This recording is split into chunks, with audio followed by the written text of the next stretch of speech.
Bendera putih berkibar di Aceh usai banjir bandang.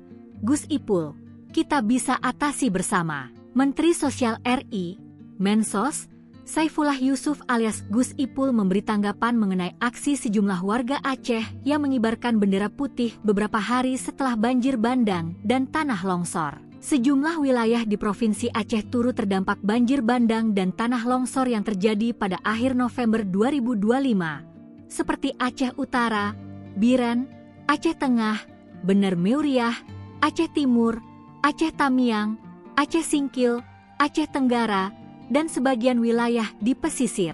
Aceh sendiri merupakan satu dari 3 provinsi yang dilanda bencana hidrometeorologis tersebut, bersama Sumatera Utara dan Sumatera Barat. Data BNPB sebagaimana dipantau pada Rabu, 16 Desember 2025, menunjukkan tercatat 1.053 orang tewas dan 200 orang dilaporkan hilang akibat bencana di 3 provinsi tersebut. Di Aceh sendiri, ada 449 korban jiwa dan 21 orang hilang. Memasuki pekan ketiga pasca bencana, sejumlah wilayah di Aceh masih terisolir karena akses darat terputus.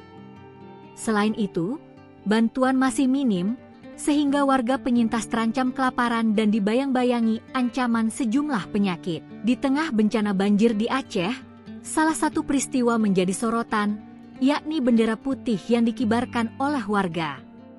Bendera putih di Aceh menjadi sorotan lantaran maknanya yang berarti tanda menyerah dalam menghadapi bencana. Umumnya, bendera putih yang warnanya terlihat mencolok dibandingkan bendera lain dikibarkan saat peperangan sebagai pertanda penyerahan diri dan kesediaan bernegosiasi dengan lawan.